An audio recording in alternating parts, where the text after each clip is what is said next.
I met her at a friend's wedding reception here in Tokyo, and we got to know each other 3 years ago. There was nearly a dozen years age difference between us, she being 20 and I 31. Not that it mattered much. I had a lot else on my mind then, and didn't have time to worry about things like age, and she didn't care about the difference at all.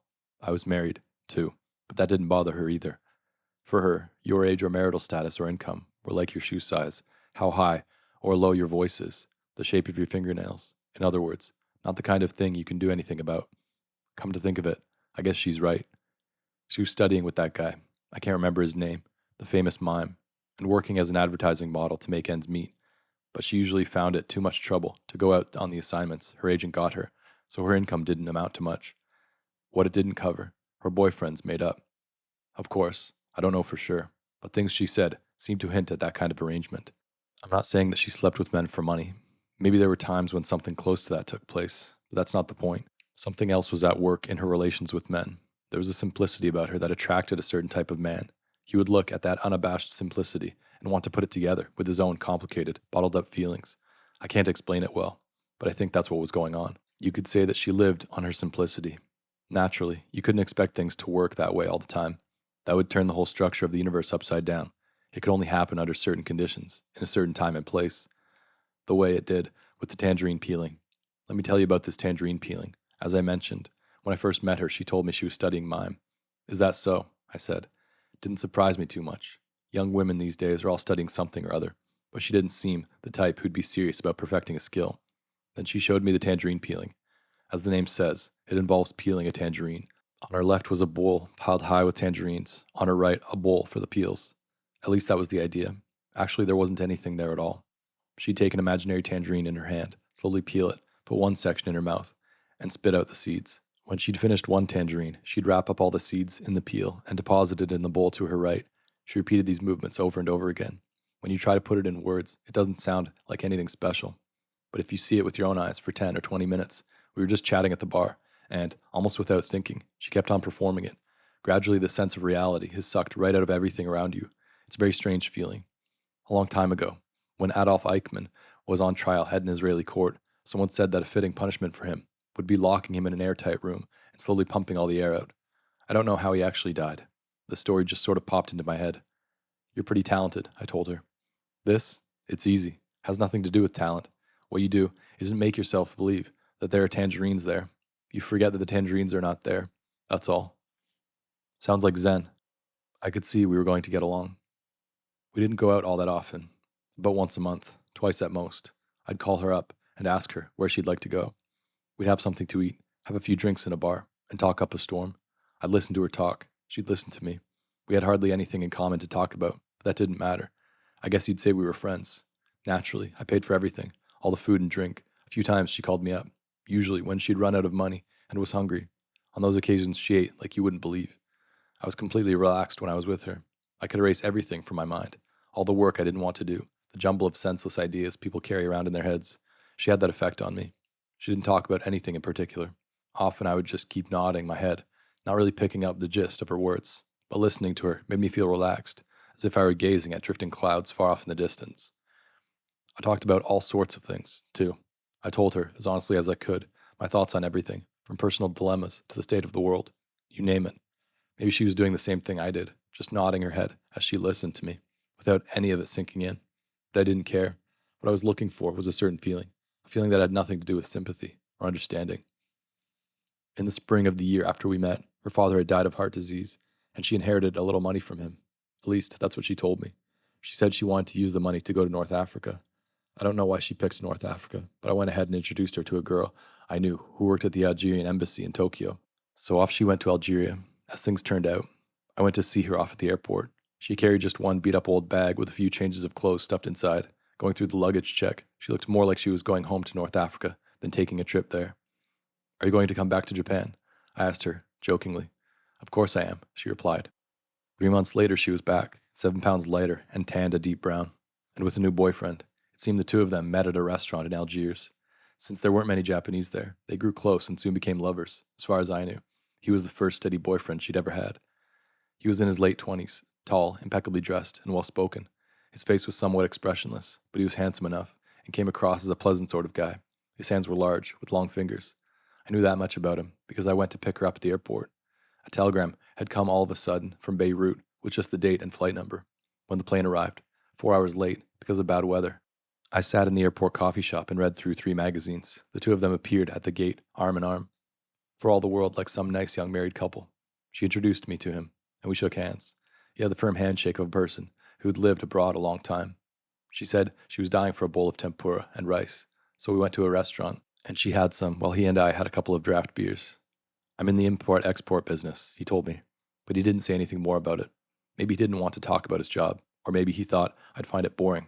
I really don't know. I didn't have much interest in hearing about trade, so I didn't ask any questions. Having nothing much to talk about, we talked about how dangerous Beirut had become, and about the water system in Tunis. He seemed to be up on everything from North Africa to the Middle East.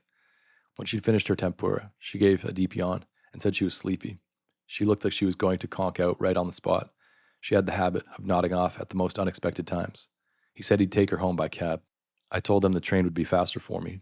I had no idea why I'd gone to all the trouble of coming out to the airport. I'm glad I could get to know you, he said, somewhat apologetically. Same here, I replied. I saw him again several times after that. Whenever I ran into her, there he'd be, right beside her. And if I had a date with her, he'd drive her to wherever we were supposed to meet. He drove a silver sports car, German. I know next to nothing about cars, so I can't really describe it well, but it looked like it belonged in a black and white Fellini firm. He must be pretty well off, don't you think? I asked her once. Yeah, she answered without much interest. Guess so. I wonder if you can make that much in foreign trade. Foreign trade? That's what he told me. She said he was in foreign trade. Well, I guess he must be, but I don't know. He doesn't seem to be working anywhere. He meets a lot of people and makes a lot of phone calls, but he doesn't seem to be too wrapped up in it. Just like Gatsby, I thought. A young man who's a riddle. You have no idea what he does, really, but he never seems to be hurting for money. She called me one Sunday afternoon in October. My wife had left in the morning to visit relatives and I was alone. It was a beautiful, clear Sunday, and I was gazing at the camphor tree in the garden, eating an apple. I must have eaten 7 apples that day. This happens from time to time. I get a pathological craving for apples. We were just in the neighborhood and wondered if we could drop by to see you, she said. We? I asked. Him and me, she said. Sure, come on, I said. Okay, we'll be over in half an hour, she said, and hung up. I lay vacantly on the couch for a while, then got up and showered and shaved. Drying off, I cleaned my ears. I couldn't decide whether I should straighten up the house, and in the end, decided not to. There wasn't enough time to do a thorough job of it, and if it can't be done right, I thought, better not bother with it at all. The room was littered with books, magazines, letters, records, pencils, and sweaters, but it didn't look that messy. I just finished a job and was feeling lazy. I sat down on the sofa and, gazing at the camphor tree, had myself another apple. A little after 2, I heard a car pull up to the house. When I opened the door, I saw the silver sports car at the curb. She stuck her face out the window and waved. I showed them where to park, out and back. Well, here we are, she said with a smile. She wore a light shirt that showed the outline of her nipples through it, and an olive green miniskirt. He had on a navy blue blazer. Somehow he seemed different, probably because of his 2-day growth of beard. You'd think the whiskers would make him look scruffy. Instead, they gave him a certain presence. Getting out of the car, he took off his sunglasses and stuck them in his pocket. I'm really sorry to drop in like this all of a sudden on your day off, he said. No problem, I said. It's like every day's a day off for me. And I was just ready for some company. We brought a meal, she said, and she hauled a large white paper sack from the rear seat of the car. A meal. Nothing special. We just thought that since we dropped in on you on a Sunday, we'd better bring something to eat, he said. Great. All I've had today is apples. We went inside and laid the food out on the table. Quite a spread. Roast beef sandwiches, salad, smoked salmon, and blueberry ice cream, and plenty of everything. While she arranged it all on plates, I got some white wine out of the refrigerator and uncorked it. It looked like we were having ourselves a little party. Let's eat. I'm starved, she said, famished as usual. We munched our sandwiches, ate our salad, and helped ourselves to the smoked salmon. When we'd polished off the wine, we drank some canned beer from the fridge. One thing you can always count on at my place is a fridge full of beer. His color didn't change at all, no matter how much he drank. I'm a pretty good beer drinker myself. She had a couple of cans with us, and in less than an hour, the table was lined with empties. She selected a couple of records from the shelf and set them on the player. The first tune was Miles Davis doing Aerogin. You don't see too many of these automatic changers these days, he said. I explained how I was a fan of automatic changers, and how I'd had a tough time coming up with a Gerard in good shape. Nodding from time to time, he listened politely. We talked about audio equipment for a while, and he fell quiet. Then he said, I've got some grass, if you'd care for a smoke. I wasn't sure how to react. I'd just given up smoking cigarettes a month before. It was touch and go whether I could shake the habit for good, and I had no idea what effect smoking marijuana would have on me, but I decided to give it a try.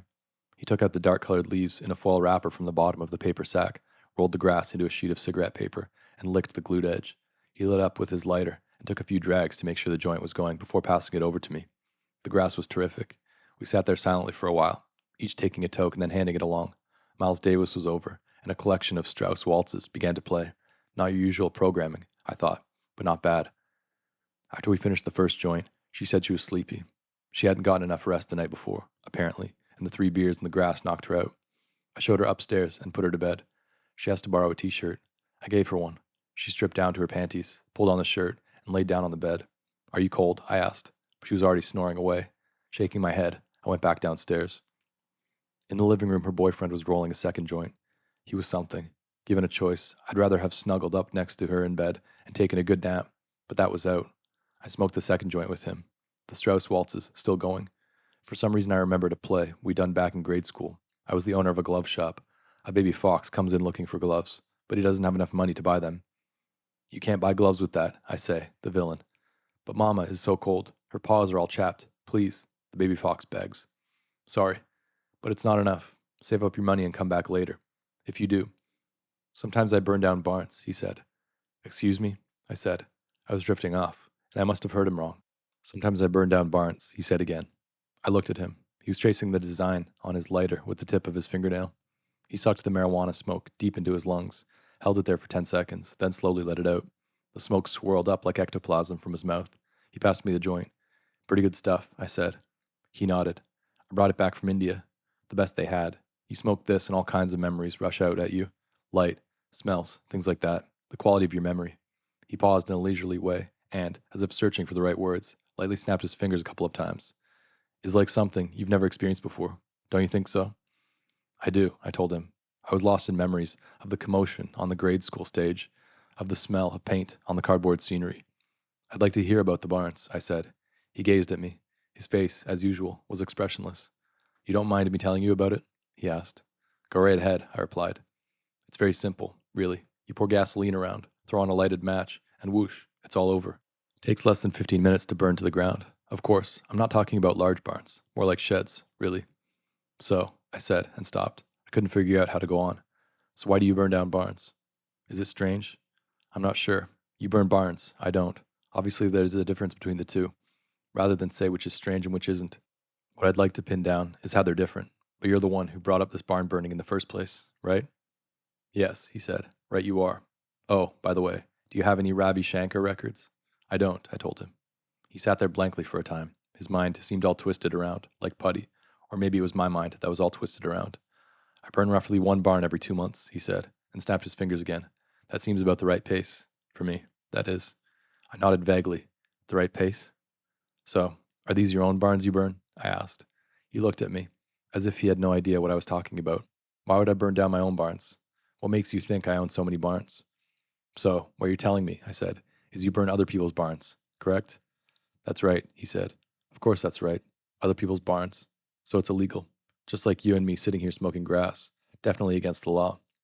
I was silent, resting my elbows on the arms of the chair. "I burn other people's barns without their permission. Of course, I always choose one that won't turn into a 4-alarm blaze. I don't want to start a fire, just burn down barns." I nodded and snuffed out the stub of the joint. "But if you're caught, you'll be in trouble. It's arson, after all. You'll blow it, and you could wind up in jail." "I won't get caught," he said casually. "I pour on the gasoline, strike a match, and take off. Then I have a good time watching it all from a distance with binoculars. I won't get caught.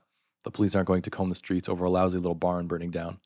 He was probably right, I thought, and no one would ever think that a well-dressed young man driving an expensive foreign car would be running around torching barns. "Does she know about it?" I asked, pointing upstairs. "She doesn't know a thing. Actually, I've never told another soul. It's not the kind of topic you can bring up with just anybody." "Then why me?" He spread the fingers of his left hand straight out and rubbed his cheek. The whiskers made a scratchy, dry sound, like a bug crawling over a taut sheet of paper. "You're a writer, so I thought you must be interested in patterns of human behavior.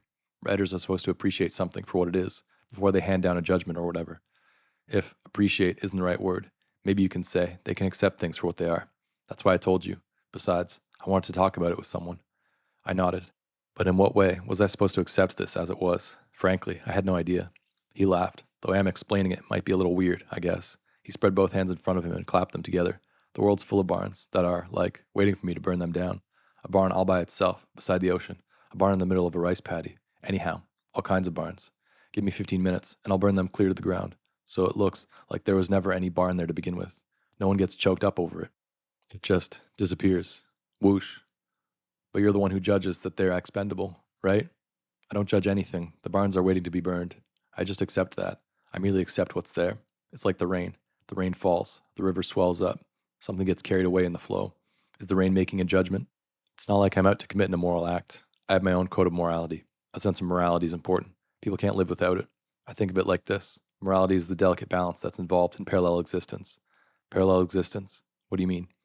In other words, I'm right here, but I'm over there, too. I'm in Tokyo, and at the same time, I'm in Tunis. I can blame people and forgive them, all at once. There's a balance involved, and without it, I don't think we'd be able to live. It's like a clasp. If it came undone, we'd fall to pieces. But because it's there, we can experience this kind of parallel existence. And burning down barns is consistent with your code of morality. Not exactly. It's more an act that sustains that morality. But enough of this morality talk. That's not the point I'm getting at. What I'm trying to say is that the world is filled with these barns. You've got your barns. I've got mine. Trust me, I know what I'm talking about. I've been almost everywhere in the world. Done everything you could possibly imagine. Even stared death in the face a couple of times. Don't get me wrong. I'm not trying to brag or anything. But why don't we change the subject? I'm usually not this talkative. The grass makes me run off at the mouth. We sat there, silent and still for a while, waiting, it seemed, for the glow to wear off. I had no clue what I should say next. I felt as if I were looking through a train window, watching a weird landscape flash in and out of view. My body was relaxed, yet I couldn't grasp the details of the scenes passing by. But I could grasp, quite distinctly, the presence of my own body, and with it a trace of parallel existence. Here's me, over here thinking, and here's another me, watching the first me thinking. Time ticked by in polyrhythmic precision. Care for another beer? I asked after a while. Thanks. Don't mind if I do. I brought out 4 cans from the kitchen, along with some camembert cheese. We had 2 beers each and ate the cheese. When was the last time you burned down a barn? I asked him. Let me see. He lightly gripped his empty beer can and thought for a while. This summer, the end of August. And when are you going to burn down your next one? I don't know. I'm not going by some schedule, circling dates on the calendar and holding off till then. I burn a barn when I get the urge to. But when you want to burn one, there isn't always the kind you're looking for, just waiting for you, is there? Of course not, he said quietly. So I make sure I've got a good one picked out in advance. You lay in a supply, in other words. That's right. Can I ask you one more thing? Sure. Have you already decided on your next barn? Frown lines formed between his eyes, and he breathed in a rush of air through his nose. Yes, I've already found it. I didn't say anything, just sipped at what was left of my beer. It's a wonderful barn. It's a long time since I've seen one, so well worth burning. Actually, I came over here today to check it out. You mean it's around here? Very close by, he said. So ended our discussion of barns. He woke up his girlfriend at 5 and apologized again for having dropped in on me out of the blue. Even though he'd drunk a huge amount of beer, he was cold sober. He drove the car out from behind the house. It had one small nick near the headlight. I'll keep an eye out for those barns, I said in farewell. Right, he said. Anyhow, remember it's right nearby. What do you mean, barns? She asked. Just something between us men, he replied. I see, she said, and they disappeared. I returned to the living room and plopped down on the sofa. The tabletop was covered with all kinds of garbage. I picked up my duffel coat from where it lay on the floor, covered myself with it, and fell sound asleep. When I woke up, the room was pitch dark, 7 o'clock. A bluish pall and the pungent smell of the marijuana lay over the room. The darkness was strangely uneven. Still sacked out on the sofa, I tried to conjure up more memories of the school play, but I couldn't get a clear picture in my head. Did the baby fox ever get the gloves? I got up from the sofa, opened the windows for some fresh air, made coffee in the kitchen, and drank it. The next day, I went to the bookstore and bought a map of the part of town where I live. One of those black and white maps on a scale of 1 to 20,000, showing even the smallest lanes and alleys. Map in hand, I walked the neighborhood, marking with a pencil the location of every barn. Over 3 days, I explored an area, some 2.5 miles in each direction. My home was on the outskirts of town, with quite a few farms still around, so there were lots of barns. I counted 16. The barn he planned to burn must be one of those. The way he'd said that it was right nearby made me sure it wasn't beyond the area I'd covered. Next, I made a careful check of each of the 16 barns. First, I eliminated the ones too close to people's houses or to those plastic-covered greenhouses farmers use. Next, I crossed off the ones that had farm tools and pesticides inside. That is, ones that looked as though someone was using them every day. I was sure he wouldn't want to burn one of those. That left 5 barns that could be burned. The kind that could burn down in 15 minutes and would burn clear to the ground and wouldn't be any loss, but I couldn't decide which of the 5 he'd pick. It was a question of personal preference. I was dying to find out which one it would be. I spread out the map and erased all but 5 of the X's I'd made. Then I got out my T-square, French curve, and divider, and I mapped out the shortest route that would pass all 5 barns and take me back home. The route curved along the river and over some hills, so the project took longer than I thought it would. The course ended up being 4 1/3 miles, no matter how many times I measured it. At 6 the next morning, I put on my jogging outfit and running shoes and ran the length of the course I'd mapped out. Since I usually do 3.5 miles every morning, adding an extra mile didn't bother me too much. The scenery wasn't bad, and though there were 2 railroad crossings along the way, they didn't really slow me down. The course circled the athletic grounds of the college near my house, then ran along the river and nearly 2 miles up a deserted dirt road. The first barn was halfway up the road. Then the course cut through a wood and up a slight slope. Another barn. A little way off, there was a stable for a racetrack. The horses might kick up a little ruckus if they saw a fire, but that's all. They wouldn't get hurt or anything. The third and fourth barns looked alike, like 2 ugly old twins. They were only 200 or so yards apart. Both of them were dilapidated and filthy. If you were going to burn down one of them, you might as well burn the pair. The last barn stood beside a railroad crossing, at about the 3.5 mile mark. It was clearly abandoned. It faced the road and had a tin Pepsi Cola sign nailed to it. The building itself, I'm not sure you could even call it a building anymore, had mostly collapsed. It fit his description, a building just waiting for someone to commit it to the flames. Stopped in front of the last barn, took a few deep breaths, then crossed the railroad tracks and headed home. The run took 31 minutes and 30 seconds. I took a shower and had breakfast. Then I lay on the sofa, listening to a record, and, when that was finished, started work. I ran the same course every morning for a month, but none of the barns burned down. Sometimes the thought hit me that maybe he was trying to get me to burn down a barn, as if he'd filled my head with the image of a barn burning and were steadily pumping it up more and more, like putting air in a bicycle tire. There were even times when I thought that, as long as I was waiting for him to do it, I might as well go ahead and strike a match and burn one down. It's just a beat-up old barn, right? But that's going too far. After all, it's not me who burns barns. It's him. No matter how much the image of burning barns might swell up in my head, I'm just not the barn-burning type. Maybe he decided on some other barn somewhere, or was too busy to find the time to burn one. I didn't hear from her at all. December came, and with it the end of fall, and the morning air turned piercingly cold. No change in the barns, just white frost covering their roofs. In frozen woods, winter birds noisily flapped their wings. The world moved on as always. The next time I saw him was that December, a few days before Christmas. Wherever you went, Christmas carols were playing. I was busy walking around town buying presents for all sorts of people. Over near Nogazaki, I spotted his car in the parking lot of a coffee shop. There was no mistaking that silver sports car, with its Shinagawa plates and the small scratch next to the left headlight. The car didn't look as bright and shiny as it used to. The silver seemed faded, but that may have just been my imagination. I have a tendency to rework my memories to suit me. Without thinking, I went inside. The interior of the shop was dark, with a strong aroma of coffee. People's voices were muted, and Baroque music played softly in the background. I spotted him right away, seated by the window. He was drinking cafe au lait. The shop was hot enough to fog up your glasses, but he hadn't removed his cashmere coat, or his muffler. I was a little flustered, but I just said hello. I didn't tell him I'd seen his car parked out front. I happened to come into the shop and happened to run into him. Mind if I sit down? I asked. Not at all. Please go ahead, he said. We chatted for a while, but our conversation went nowhere. We didn't have much to say to each other, and his thoughts seemed to be elsewhere. Even so, he didn't appear to mind my sharing his table. He told me about the harbor in Tunisia, and about the shrimp they catch there. It wasn't that he felt obliged to talk. He just wanted to tell me about the shrimp, but the story ran out halfway through, like a trickle of water being sucked up by sand. He raised his hand, called a waiter over, and ordered a second cup of cafe au lait. By the way, whatever happened to that barn? I ventured to ask him. A trace of a smile played at the corners of his mouth. Ah, you still remember, I see, he said. He took his handkerchief out of his pocket, wiped his mouth, and put the handkerchief back in his pocket. I burned it, of course. Burned it right down, just like I said I would. Near my house. Yes, right nearby. When? A while back, 10 days after we dropped by your house. I told him about marking the locations of the barns on a map and running past them once a day, so I couldn't have missed it, I said. You're quite meticulous, aren't you? He said brightly. Meticulous and logical, but you must have overlooked it. That happens sometimes. A thing's too close, and you miss it. Well, I don't get it. He straightened his tie and glanced at his watch. It's too close, he said, but I have to be going. Why don't we have a nice long talk about it next time? You'll have to excuse me, but someone's waiting for me. There was no reason to keep him any longer. He stood up and put his cigarettes and lighter in his pocket. Oh, by the way, have you seen her since that day? He asked. No, I haven't. Have you? No, I can't get a hold of her. She isn't in her apartment. I can't get through by phone. And she hasn't been going to her mime class for a long time. I imagine she just took off for somewhere. She's done that a number of times. He stood there, hands stuck in his pockets, and stared at the tabletop. With no money. For a month and a half? She's not the kind who can make it on her own, you know?